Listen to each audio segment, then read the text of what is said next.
Bonjour à toutes et à tous. Donc aujourd'hui nous sommes le 1er juin 2022. Demain c'est La journée mondiale des TCA. la journée mondiale des TCA dont le thème est la famille, la place de la famille dans les soins. Alors à cette occasion, donc on est à la maison de Solène, à l'hôpital Cochin, service de la PHP, et donc à cette occasion on a décidé de profiter de ce bel espace qu'est l'atelier radio pour faire ensemble un groupe justement sur cette question-là. Donc je sais qu'il y a eu une préparation qui a été faite par un de nos joyeux internes qui est Hugo, qui va se présenter. Et donc on est 1, 2, 3, 4, 5, 6, 7, 8, 8 patientes qui sont hospitalisées en ce moment. Pour des raisons évidemment pour conserver leur anonymat, elles vont donner des noms, des pseudos on va dire. Donc les prénoms que vous allez entendre ne sont pas les prénoms des patientes. Par contre, nous, en tant que soignants, on se nommera par nos prénoms. Donc moi, je suis Corinne Blanchet, je suis médecin de l'ado ici à la maison de Solène depuis 17 ans. On fait un petit tour de table peut-être ? Très bien. Bonjour, je m'appelle Inès. Ninon. Ah oui, Ninon. J'ai 14 ans. Et tu es hospitalisée à la maison de Solène. Oui. Je me suis trompée. Bonjour, je m'appelle Irange et j'ai 16 ans.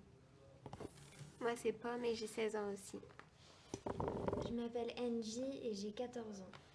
Je m'appelle Gigi et j'ai 17 ans, je vais sur mes 18. Je m'appelle Nax et j'ai 16 ans. Vas-y, à toi. Je m'appelle Rose et j'ai 14 ans.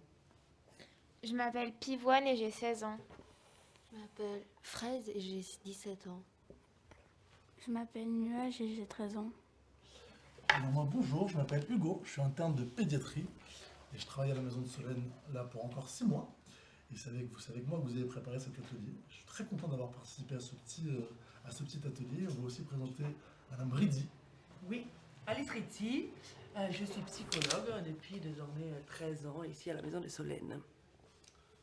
Alors, on va commencer. Vous vous souvenez, on s'était installé il y a quelques jours et on a réfléchi aux questions concernant la prise en charge, l'impact des parents et le rôle des parents dans la prise en charge de ces TCA.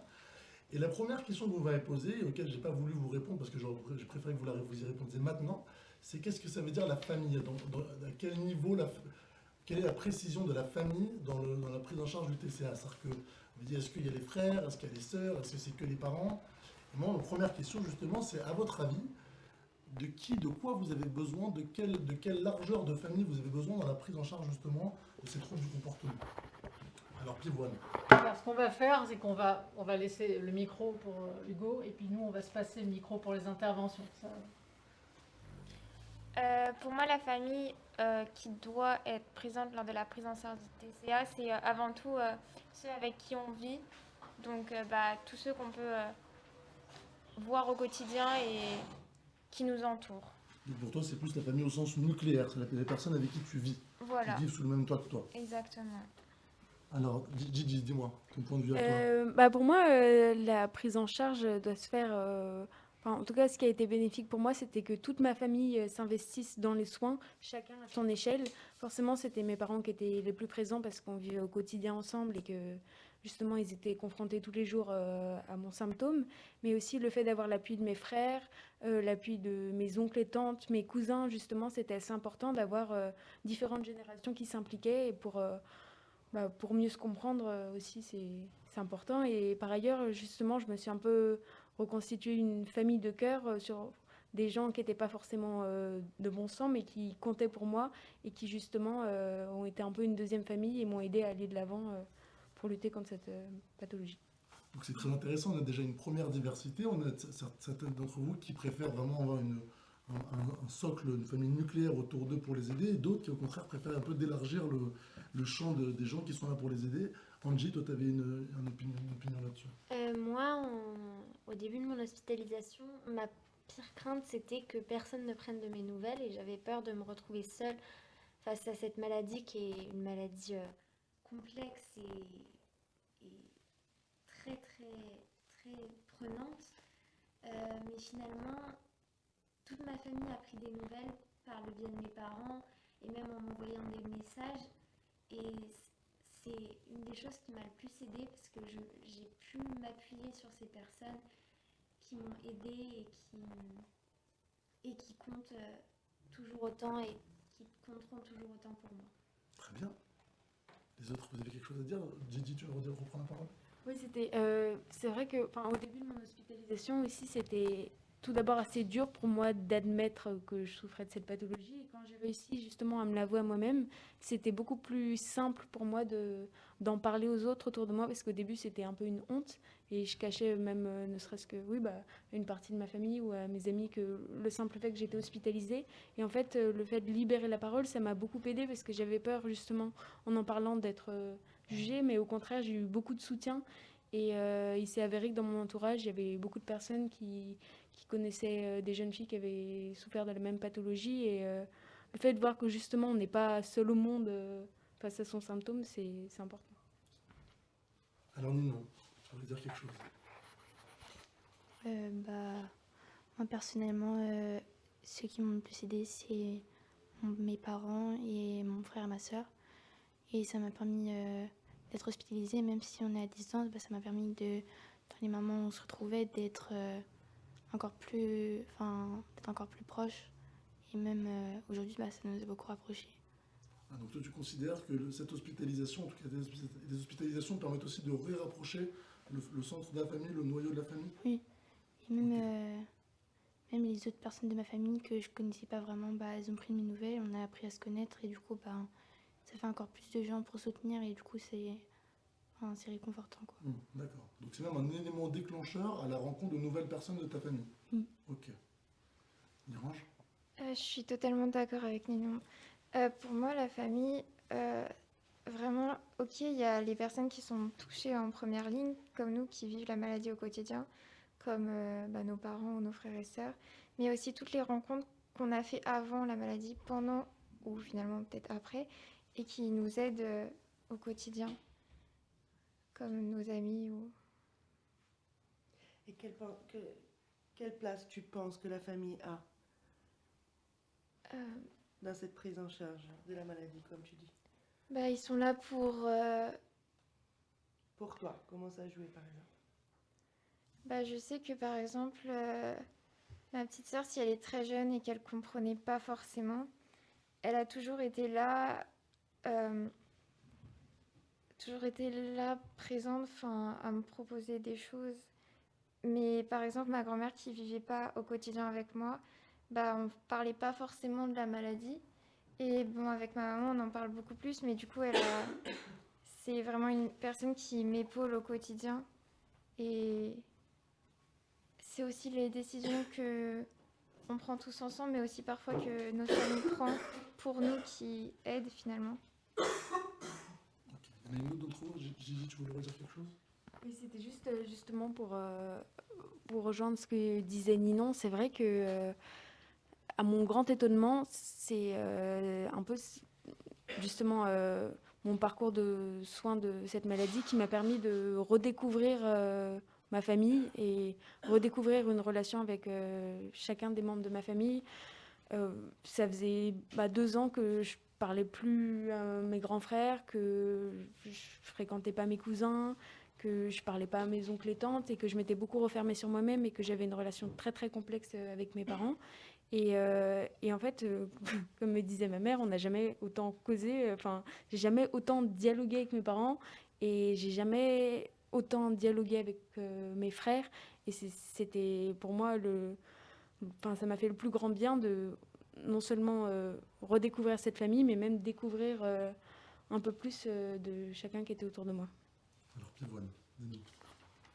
Pour appuyer sur tout ce qui a été dit, moi c'est vrai qu'aussi ça m'a permis d'avoir une vraie bonne relation avec mon petit frère parce que avant je pense que comme la plupart des frères et sœurs on se faisait un peu la guerre et avoir réussi à lui parler et lui expliquer, mettre des mots sur ce qui m'arrivait, sur la maladie, et ça lui a fait du bien parce que il voyait ce qui m'arrivait, mais il était comme impuissant et il préférait se terrer dans le silence et ne pas s'enfermer sur lui-même.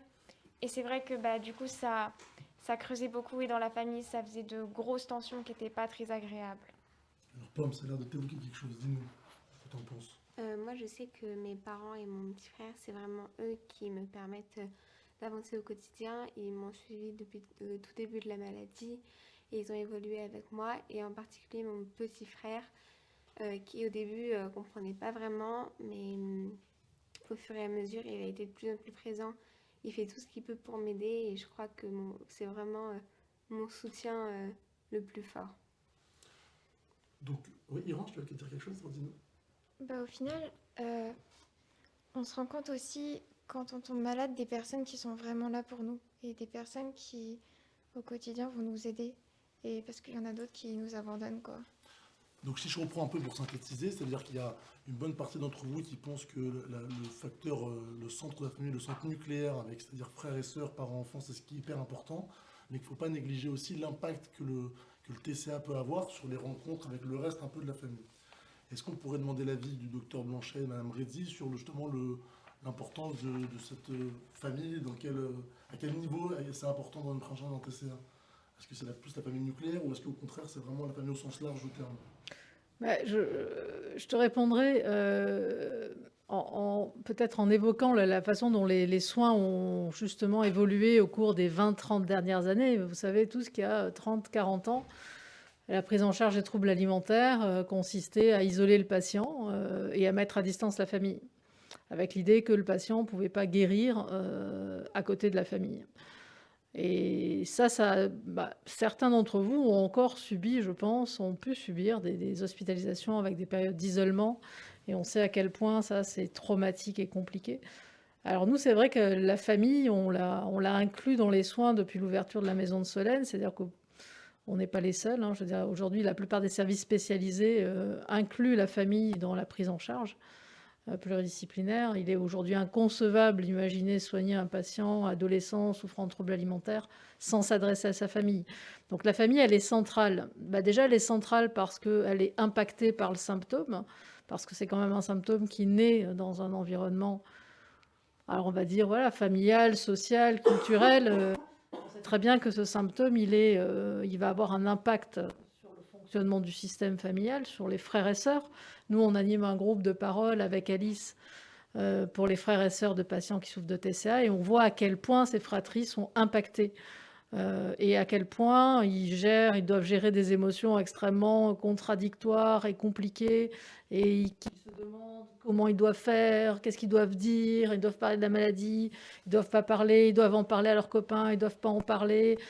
Quand ils sont angoissés ou qu'ils ont peur, il ne faut pas trop le montrer aux parents parce que les parents sont déjà super enfermés par le trouble et super préoccupés par le patient qui est malade. Donc voilà, ça c'est un exemple, mais à quel point la famille est impactée, le fonctionnement du couple aussi, du couple des parents. Voilà, donc la famille, de toute façon, il faut la prendre en charge, elle est au cœur des soins. Il faut l'accompagner. Aujourd'hui, il y a plein de prises en charge familiales qui se mettent en place. Et on sait que les thérapies familiales, c'est un des outils de soins les plus efficaces dans la prise en charge des troubles alimentaires. Il y a les thérapies familiales, maintenant les thérapies multifamiliales avec donc plusieurs familles, c'est-à-dire 5-6 familles qui sont prises en charge sur une dizaine de séances sur une année, avec justement des modules où c'est plus des journées de thérapie familiale qui sont axées sur la place des fratries, par exemple, ou sur comment les parents doivent se comporter sur les temps de repas. Donc c'est vraiment toutes ces prises en charge-là multidimensionnelles qui sont aujourd'hui au cœur des soins des TCA et la famille, elle est centrale. Et nous, c'est vrai que non seulement on fonctionne sans séparation avec la famille, vous le savez, mais en plus, ces familles, on les reçoit au moins une fois tous les 15 jours, on les reçoit en consultation. Il n'y a pas une consultation qui se fasse sans qu'on voit au moins un moment les parents. Donc voilà, l'appui sur la famille en tant que cothérapeute, elle est centrale. Et puis au-delà du fait qu'il soit cothérapeute, c'est aussi l'idée que une famille qui a un ado qui a une maladie chronique, c'est une famille qui souffre et que cette souffrance, il faut qu'on l'accompagne. Alice, tu peux nous dire ce que tu en penses? Ouais, moi je vais te le dire. Alors, on va faire un jeu. Si je vous dis Hiroshima, vous me dites quoi? Bombe. Nagasaki. Nagasaki, ok. Puis J'aurais dit bombe aussi. bombe, puis Explosion. explosion, ok. Elle arrive à quel moment? Elle s'inscrit dans quoi du point de vue historique? Hiroshima et Nagasaki. Guerre. La guerre, laquelle? Laquelle?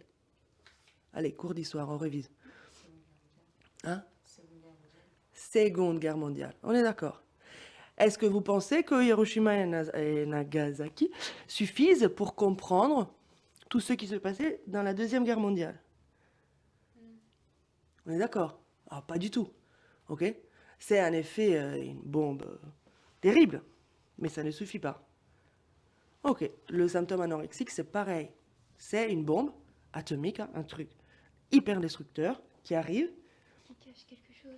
qui vient évidemment cacher ou essayer de soutenir le fait de faire terminer quelque chose, ok? Mais qui arrive où? Dans une deuxième guerre mondiale qui est déjà là. Plus ou moins active, plus ou moins sous-jacente, plus ou moins dite, plus ou moins parlée. Chacun de vous sait bien à quel point il a porté ce symptôme à un moment et qu'il y a eu besoin de pouvoir réinscrire cela dans une compréhension beaucoup plus large, hein, et voire même transgénérationnelle, de la place de ce symptôme. Je dis souvent aux familles, en accueillant les familles et les ados, que, par exemple, je sais pas, Pomme, elle a été capable de mettre la bombe de l'anorexie. Mais la maladie, c'est pas Pomme qui la porte. La famille anorexique, c'est comme ça qu'on l'appelle, c'est tout ce qu'il y a derrière, c'est tout ce qu'il va falloir aller analyser. Dans tous les composants que vous avez très bien cités jusqu'au-là. Hein. Ok? Le courage de l'ado qui porte le symptôme, qui met la bombe, ne le rend pas plus responsable de la guerre derrière. Alors il va falloir qu'en travaillant ensemble, chaque membre de la famille, arrive à analyser le pourquoi du comment de cette bombe, de la nécessité de cette bombe à un moment. Ça ne fait pas plaisir, et vous êtes bien placé pour le savoir, c'est pas un plaisir de porter ce symptôme. Bien sûr qu'on en trouve des effets secondaires qui, quand même, hein, qui doivent quand même venir soutenir, en quelque sorte, une construction identitaire, une structure du moi, hein, une existence vraiment de soi-même. Mais en vrai, chacun de vous est venu placer une bombe là où la guerre était déjà en cours.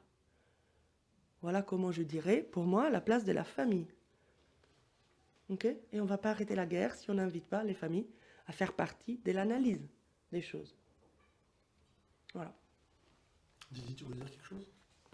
Oui, bah en fait, ça me parle beaucoup cette métaphore de la bombe parce que, comme je disais à ma thérapeute et comme je disais à mes parents, j'ai vraiment l'impression qu'il fallait que je fasse, entre guillemets, tout péter dans ma vie et tout péter dans la famille pour enfin aller bien. Et au-delà de me guérir moi-même, je pense que justement, entamer une thérapie vraiment importante et aussi à l'échelle familiale, c'est hyper important pour guérir justement chaque membre de ma famille, faire tomber les non-dits, faire tomber les masques et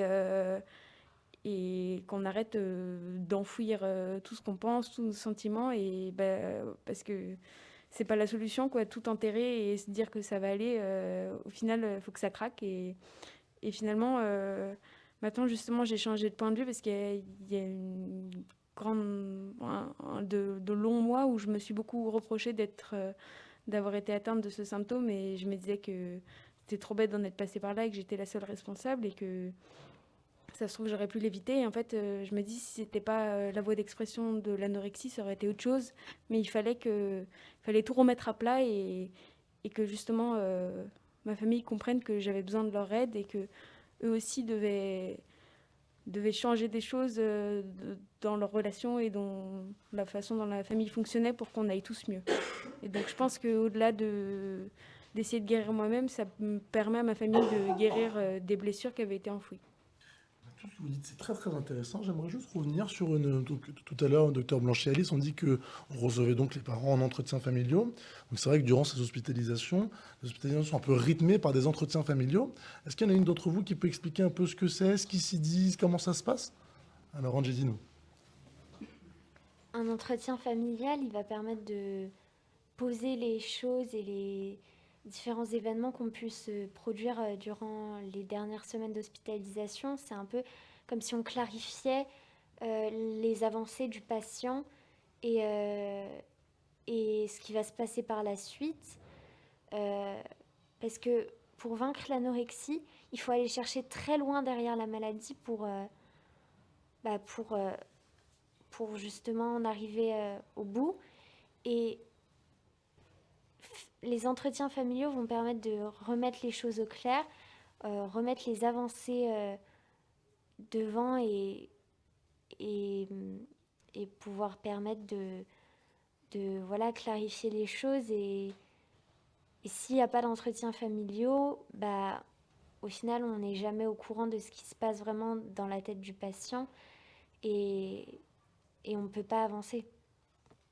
Nous dire peut-être qui participe aux entretiens familiaux pour justement les personnes qui nous écoutent et qui ne connaissent pas le système. Les personnes qui participent justement à ces entretiens familiaux sont les soignants.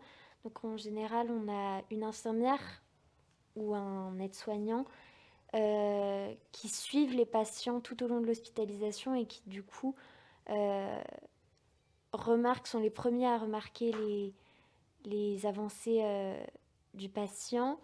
Il y a également les internes et d'autres médecins. Les médecins seniors, on va dire. Voilà, Et les internes de pédiatrie et de psychiatrie. Les deux. Voilà. Donc il y a toutes les disciplines aussi qui se retrouvent pour que les parents entendent un seul et même discours. Et la psychologue du service qui aide à poser les choses aussi. Donc pour toi, Angie, c'est en gros, cet entretien familial, c'est un moment où on pose les choses et on vous aide peut-être un peu à dire ce que vous avez à dire, on vous oriente à dire ce que vous avez à dire, et alors vous avez peut-être un peu de mal à le faire, c'est ça? Voilà, c'est ça. Et toi, Iran, tu as quelque chose à nous dire là-dessus? Il y a aussi nos parents qui participent, soit les deux parents ensemble, soit les parents séparément. Des fois, c'est bien que les deux parents entendent ce que chaque personne présente a envie de dire et d'exprimer, que ce soit les soignants ou le patient. Et des fois, nos parents, ils sont vus séparément avant. Enfin, il y a un temps où les parents sont vus séparément des ados. D'accord. Rose, t'as quelque chose à dire? Oui, du coup, moi je trouve que les entretiens familiaux c'est hyper important parce que ça permet de savoir où on en est dans notre progression, ce qu'on voit les avancées qu'on a fait et on voit un peu plus l'horizon la fin du tunnel qui est difficile à voir, mais les entretiens familiaux ça permet justement de se projeter et de voir qu'on peut y arriver. Ça permet aussi de faire un peu un bilan sur les soins qui nous sont apportés parce que nous on est hospitalisés mais nos parents sont pas avec nous et c'est pas forcément simple d'expliquer au téléphone comment ça se passe, comment on nous aide, etc. Donc durant les entretiens familiaux il y a toutes les explications apportées aux parents qui eux peuvent être un peu dans le flou face à ce qu'on traverse et comment on est ici. Angie?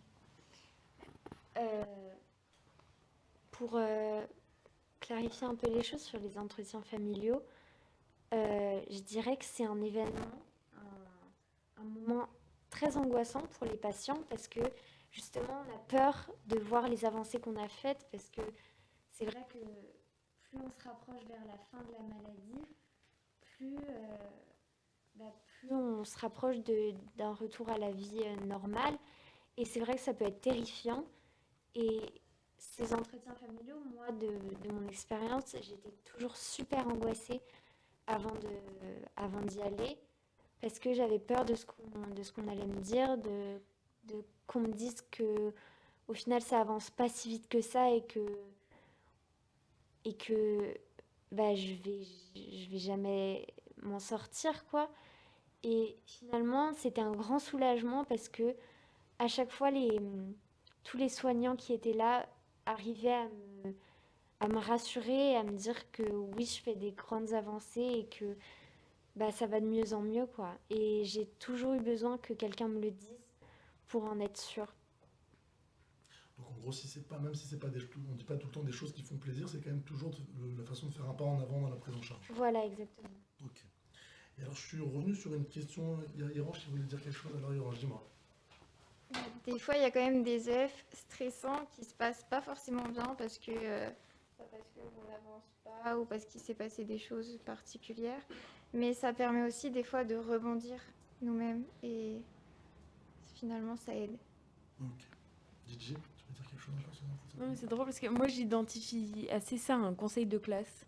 Parce que c'est je trouve que c'est un peu la même ambiance, parce que c'est un peu comme si justement on regardait notre bulletin de notes, alors les avancées, et qu'il y avait les profs qui nous disaient bon bah ça c'est bien, ça c'est moins bien. Bah, le docteur Corinne Blanchet. Et enfin plutôt le directeur, j'imagine. Et c'est vrai que justement voir toute, enfin ça peut être assez impressionnant d'arriver et de voir toute cette assemblée entre guillemets de profs du coup qui discutent de nous, mais c'est vrai que moi j'ai vu une évolution dans la façon dont je me comportais durant les entretiens familiaux au cours de mes différentes hospitalisations, parce qu'à la première hospitalisation, je pense que je sentais que ça avançait, mais que j'étais pas complètement guérie, et j'essayais de me convaincre que j'étais guérie, mais par exemple, j'arrivais pas à regarder les médecins dans les yeux. J'ai tout le temps baissé les yeux et j'ai resté assez mutique. Et en fait, c'est vers les derniers entretiens familiaux où justement, je, ça me rassurait d'avoir ce dialogue franc avec les médecins, parce que les médecins vous disent vraiment ce qu'ils pensent. S'ils pensent que vous faites n'importe quoi, ils vous le disent clairement. Et le fait de voir aussi que j'avais évolué face à la maladie et que mes parents aussi étaient beaucoup plus lucides face à la maladie, ça m'a beaucoup rassurée. Et justement, je venais assez, je dirais pas heureuse, mais bien moins anxieuse à ces entretiens familiaux, parce que je savais qu'on allait dire du vrai, du concret, et que c'était important. C'est le docteur Blanchet, c'est votre professeur principal. Moi, je suis votre délégué dans ce conseil de classe et je suis votre porte-parole. Et là, il y a une question dont on a discuté l'autre fois que j'ai trouvée extrêmement intéressante. C'était de savoir, est-ce que parfois, dans vos liens intrafamiliaux, donc vos frères, vos sœurs, vos parents ou plus, le TCA n'existait plus alors qu'il était encore présent? Est-ce que vous... Alors, Didier. Je pense que justement pour avoir vécu plusieurs hospitalisations, à la sortie de ma première hospitalisation, j'arrivais pas à m'avouer à moi-même que j'avais été malade et que je n'étais toujours pas guérie. J'ai pas été probablement très clair dans ma question. Ma question, Oui. c'était, est-ce que parfois tu arrives à avoir dans tes relations avec ta famille des moments où le TCA il passe dans un second plan et vous arrivez à avoir récupéré des liens à peu près comme avant?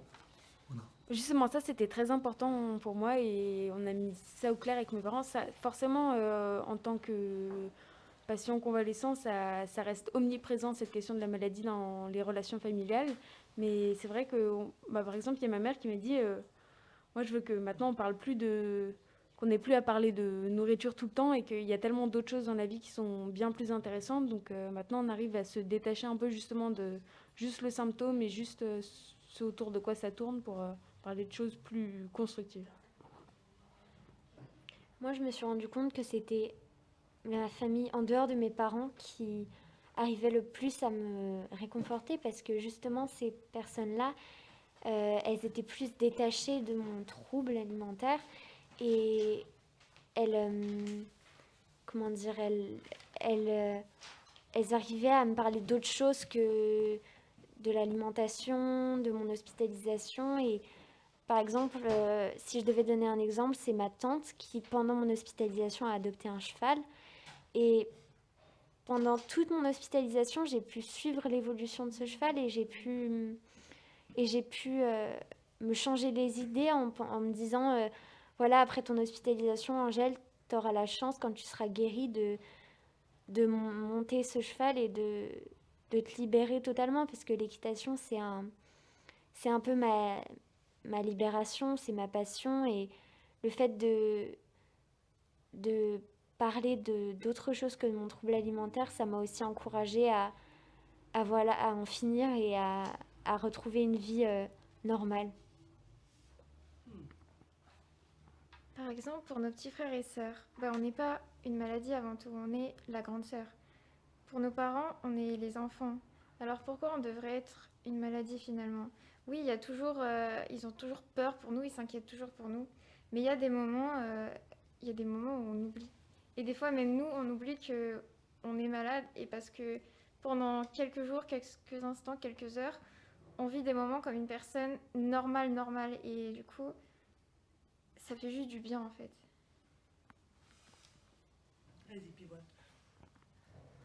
Moi, ce que j'aimais beaucoup, c'est quand j'entendais mes proches me raconter leur victoire du jour, me raconter leur journée, parce que bah, ils n'ont pas à mettre leur vie en pause pour nous. Enfin, on est atteint, mais on ne veut pas forcément rester centré sur ça. On a besoin aussi de savoir que ben, eux, ils continuent de leur vie à l'extérieur, qu'ils prennent du plaisir à faire certaines choses et que bientôt, quand nous, on ira bien, et ben, on pourra vivre ces moments-là avec eux. Ouais, ça, c'est important ce que tu dis, Pivonne. C'est souvent une question qu'on se pose de savoir effectivement quand les parents demandent. Est-ce que les parents parfois nous demandent de l'autorisation presque de partir en vacances? Est-ce qu'on avait prévu des vacances? Il y a les autres frères et sœurs dont il faut gérer. Il y a la vie personnelle de vos parents. Il y a la vie de couple. Et souvent, les parents sont hyper culpabilisés quand ils ont des perspectives comme ça de voyage. Encore pire quand c'est des projets qu'ils avaient faits en vous incluant. Et puis que le constat est que malheureusement, à cause de la maladie, est encore trop présente, trop violente pour que vous partiez en vacances. Et souvent, ils sont dans ces questions-là. Est-ce qu'on peut partir? Est-ce qu'on doit maintenir notre week-end? Est-ce qu'on doit maintenir les vacances? Et donc, ce que j'entends de ce que vous dites, c'est que, au fond, c'est important qu'ils maintiennent et qu'ils poursuivent leur vie en dehors de la maladie. Est-ce que tout le monde partage l'avis de Pivonne? Iraj? Je suis totalement d'accord. Par exemple, il y a une semaine, ma maman elle est partie en Bretagne. Et au début, je lui en voulais vraiment. Parce que je me suis dit, tu me laisses là, ici, dans la merde, toute seule. J'aurai pas de permission, il y aura personne. Enfin, je te verrai pas. Et c'est hyper compliqué.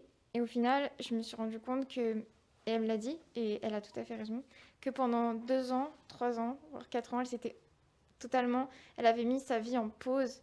Elle avait cessé de vivre pour vivre à ma place finalement. Et oui, elle avait le droit de sortir, elle avait le droit d'aller au théâtre, elle a le droit d'aller en Bretagne, elle a le droit de revenir bronzer, même si moi je suis là hospitalisée. Elle a le droit de vivre en fait. Et nous, on a mis aussi, enfin, notre vie est un petit peu en pause pendant quelques temps, le temps d'aller mieux, le temps de guérir.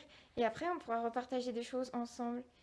Et le fait que, par exemple, elle soit partie, elle peut aussi me raconter autre chose que, oui, Camille, j'ai été au boulot, je suis rentrée le soir, j'ai fait à manger. Euh, Bah, je sais pas, j'ai été à la plage, j'ai bronzé, et on a d'autres discussions du coup. Et pour moi, oui, ils doivent vivre. Rose aussi, vous voulez rajouter? Moi aussi, je rejoignais l'idée de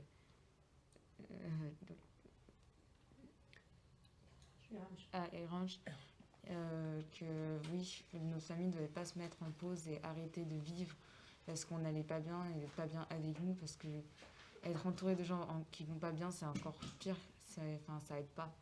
Et même si ça fait mal au cœur de voir sa famille partir sans nous, et qu'on est vraiment très triste parce qu'on voudrait être avec eux dans ces beaux moments, bah, faut se dire que ces beaux moments-là, on va pouvoir les refaire, mais que pour l'instant, c'est pas possible. Et que il faut surtout, eux, ils ont leur temps. Enfin, comme ils sont bien, il faut pas que justement, ils gâchent ce temps. Et qu'il faut qu'ils en profitent. Et j'ai envie de vous demander, mais alors, est-ce que, à côté de votre évolution à chacun dans le soin ici, pour ce qui vous concerne, est-ce que vous sentez que les familles ont évolué aussi, quelque part?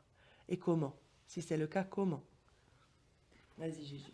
Justement, moi, c'est à l'occasion de cette deuxième hospitalisation que j'ai vu un changement complet dans ma famille. Je pense que à ma première hospitalisation, on était tous très naïfs sur la maladie, moi la première.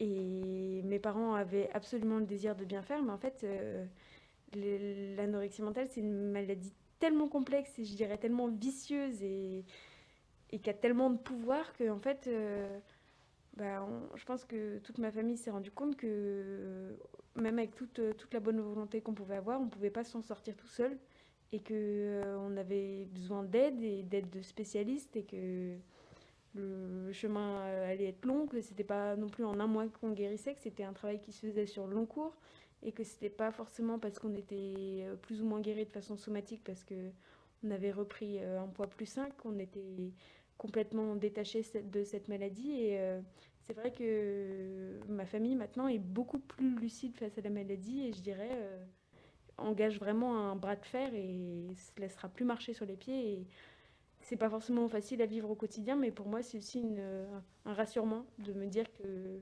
maintenant mes parents savent, et ils savent que c'est pas rien comme maladie et que la lutte continue, quoi. Nino, tu veux ajouter quelque chose? Oui, moi, je voulais un peu dire mon expérience avec l'évolution de mes parents. Je sais que, je remarque que au début de la maladie, mes parents, ils connaissaient pas du tout. Du coup, c'était comme s'ils venaient d'apprendre qu'ils savaient que c'était quelque chose de grave, mais qu'ils savaient pas comment le gérer. Et j'ai vu au tout début, ils avaient peur. Et moi, vu que je savais pas, en fait, je me sentais pas malade. Du coup, je trouvais ça, je me questionnais sur le fait pourquoi ils avaient peur, etc. Puis au fil du temps, j'ai réussi à admettre que j'étais malade. Et mes parents, avec ça, ils ont arrêté. Parce que des fois, ça leur arrivait quand j'étais chez moi de pleurer devant moi. Et du coup, ça me faisait culpabiliser parce que je me disais, qu'est-ce qui se passe en fait? Pourquoi ils pleurent? C'est à cause de moi. Je me posais plein de questions. Et au fur et à mesure que ma maladie a évolué vers le bon, mes parents aussi, leur comportement a changé. Ils se sont beaucoup renseignés, informés sur ce que c'est que l'anorexie, et surtout ma mère. Et du coup, c'est beaucoup plus simple aujourd'hui, elle me comprend beaucoup plus. Et dans les moments compliqués, on arrive beaucoup plus à... Il n'y a pas de questions qu'on se pose, parce que du coup, maintenant, que ce soit moi ou mes parents, et même mes frères et sœurs, ils sont beaucoup plus informés. Du coup, ils savent ce qui se passe et pourquoi quand je leur explique, ils comprennent mieux qu'avant, parce que avant, je me demandais vraiment... on se posait tous des questions et du coup, c'était un peu compliqué. Moi, je sais que mes parents, au début, ils comprenaient pas trop pourquoi j'avais du mal à manger. Ils m'en voulaient, je pense, un peu, parce qu'ils disaient, mais t'as juste à manger, c'est pas compliqué. Et en fait, au fur et à mesure, ils ont compris que j'étais sous l'emprise d'une maladie qui est très vicieuse. Et en fait, ils ont compris que la guerre à mener, c'était pas contre moi, mais c'était contre la maladie. Et ils m'ont dit qu'ils allaient tout faire pour me soutenir dans cette bataille acharnée contre moi-même. Et en fait, à partir de ce moment, ma relation avec eux, elle a vraiment beaucoup changé vers le positif, en fait. Moi, je voulais revenir sur le terme évolution. Personnellement, pendant hyper longtemps, j'ai pas vu mon papa, à tel point que je voulais même plus l'appeler papa. C'était mon géniteur, et voilà. Et quand en EF, on m'a dit « Ah, mais il y a une évolution, il est venu une fois en entretien », j'étais pas du tout d'accord et ça m'a mis en rage, parce que pour moi, c'était pas parce qu'on vient une fois en EF que ouais, on est super présent et tout. Et finalement, je me suis rendu compte que ici, contrairement à ma première hospitalisation, à ma deuxième hospitalisation, il n'y a pas que l'anorexie qui a été pris en charge. Il y a aussi tout le côté familial. Et du coup, ils m'ont aidé à reprendre contact avec lui. Et du coup, maintenant, je vois une évolution alors que j'étais pas du tout d'accord il y a 15 jours, par exemple. Moi, si je devais parler de la place de mes parents dans la maladie, je dirais c'est mes héros, parce que c'est grâce à eux aussi que j'ai pu guérir. Par exemple, mon père qui habite à 5 heures d'ici, il venait 3 fois par semaine, il prenait le train 3 fois par semaine pour pouvoir me voir et pour pouvoir m'aider. Et les visites, on a 3 visites par semaine en hospitalisation à la maison de Solène. Les visites, c'était les meilleurs moments de ma semaine, parce que justement, j'arrivais à me détacher de cette maladie qui me prenait la tête tout le temps.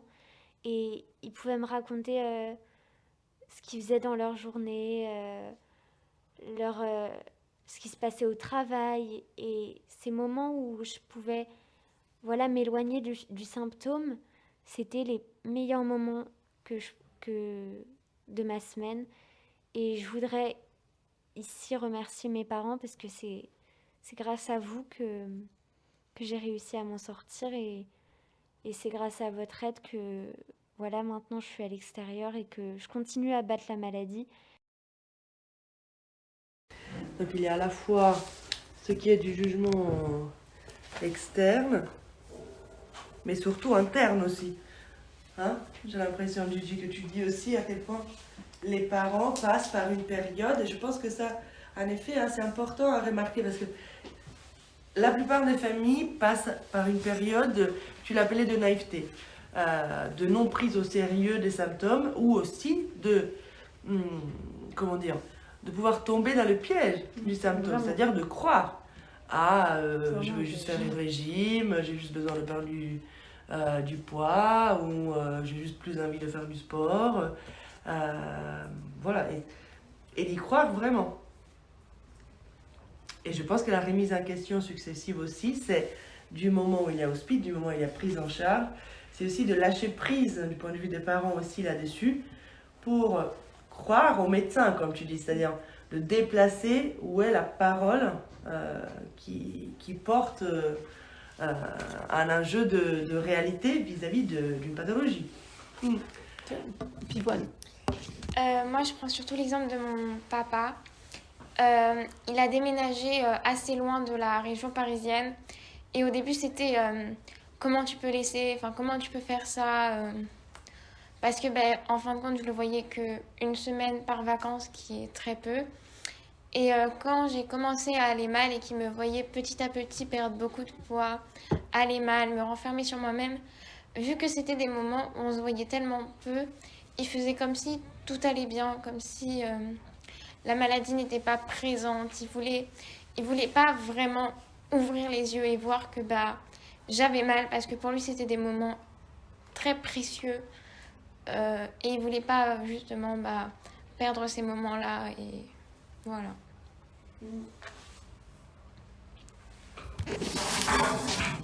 Une fois, j'ai entendu un soignant dire que ma mère, elle était lourde parce qu'elle avait appelé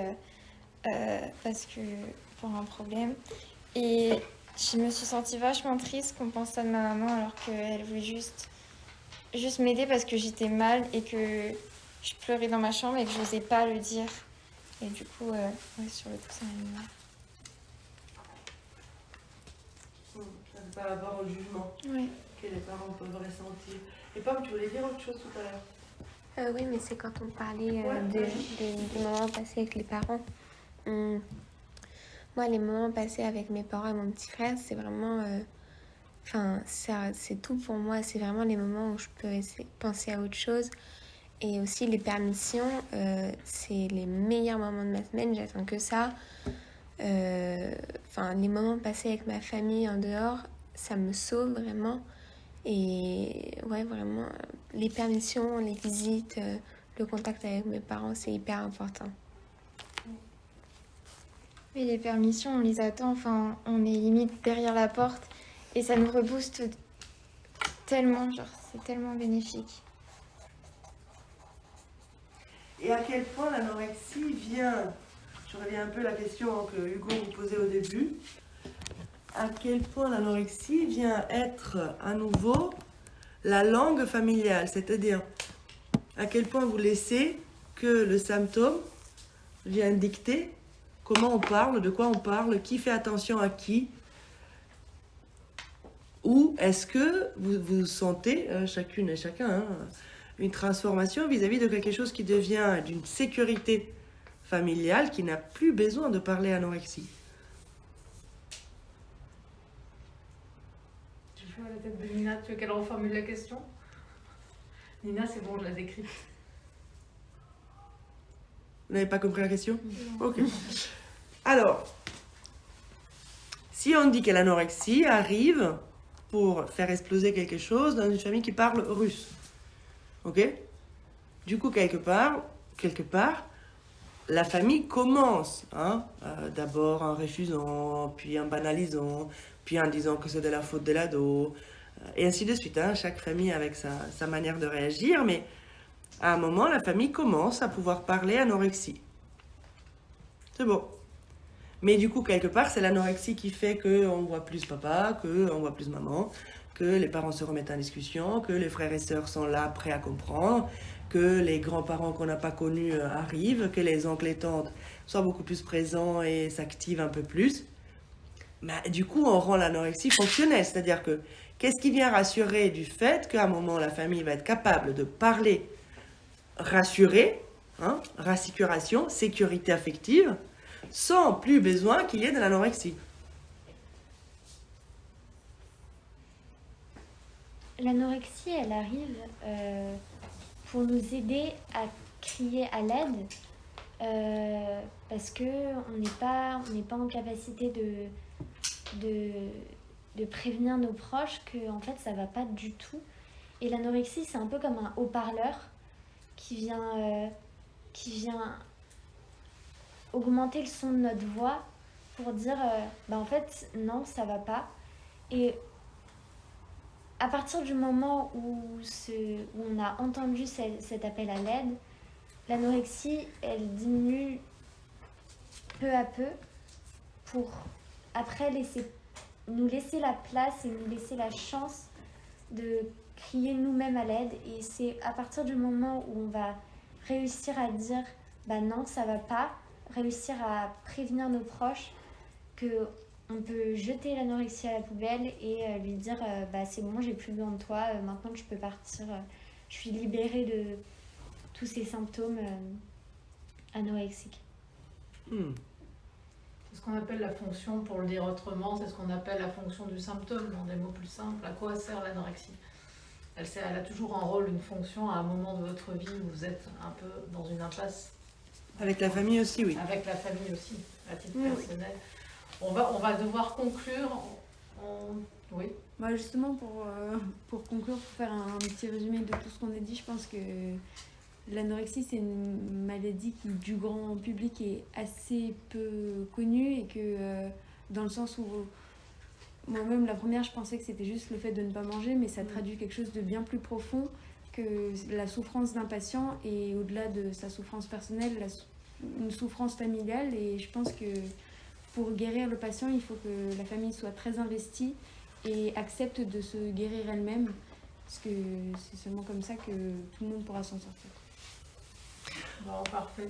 Très bonne conclusion. Voilà, on vous remercie. On remercie Hugo, notre interne, qui a dû partir. Il a été appelé en hospitalisation.